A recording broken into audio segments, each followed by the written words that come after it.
Sir Erwin T. Guillermo, to our principal, Ma'am Cynthia A. Castro, Ma'am, to our school heads, and to our hardworking, smart, and respected teachers, our supportive parents, classmates, and visitors. Good morning. Before I proceed, may I ask you to give a round of applause to the people I want to thank. First of all, to my papa, who works so hard so that he can send me to school and provide for my needs, even if his salary is not enough. He always finds a way so that he can support us and make our lives better. Thank you, Papa, for always saying, mag-aral kang mabuti. To my mama, who is always there to support me, especially during school activities and celebrations, and is always proud of my achievements. Thank you for your love and care. I love you, Papa and Mama. I also want to thank my Tita Winona for always caring for me, making sure I look presentable for school activities and celebrations. And to my cousin, Ato Odell, who cheers me up when I feel down.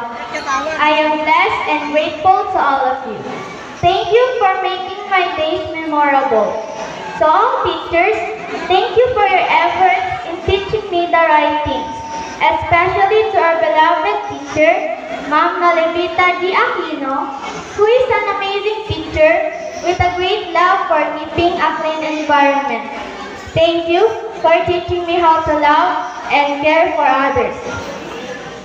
I am truly grateful to all of you, especially to the Lord who gives me wisdom and knowledge. Your unwavering belief in me has been a source of strength. Your trust has shaped my academic journey. When I first came to this school, I knew almost no one. But now, after 7 years, I have made countless friends, especially to the Hexad. Friendship is like a team that always works together. Next year, we will be separated, but our friendship will continue. Never stop growing, exploring, learning, and challenging yourself. School may be over, but the lessons of life are just beginning. Keep an open mind and an open heart. When I was in kindergarten, I dreamt of becoming a doctor. But as I grew up, I felt drawn to becoming a teacher. Our thoughts and dreams change over time. I thought that it is easy to study, but I soon learned it was not. I have to face the challenges of life. One door opens for our future, but that doesn't mean that we should take it for granted. When we dream, we must put in the hard work and dedication to achieve it. Today, as I graduate, I am filled with sincere gratitude to your support that has helped turn my dreams into reality.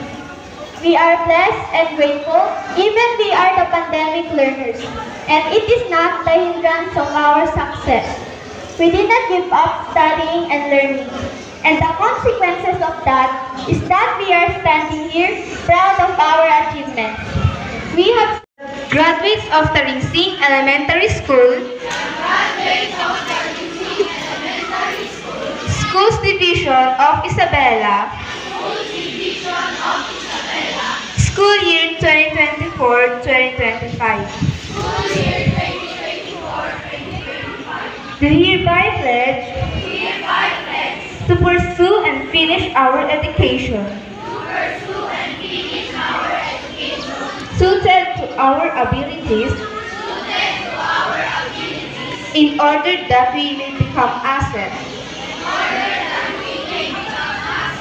to our families, to society, and our country. To become highly competent, civic spirit, and God-loving Filipino youth. To participate actively in civic affairs and in the promotion of the general welfare.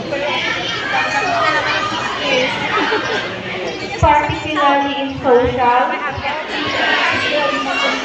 economic, and cultural development of our community, Gusto kasi natin mag-graduate tapos magiging nadami ni Lolo. and in the attainment of just,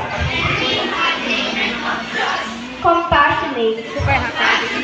and orderly society. To exercise our right, responsibility in the knowledge that we are answerable to any infringement or violation of the public welfare and rights of others, and to remain loyal to the Republic of the Philippines, my country.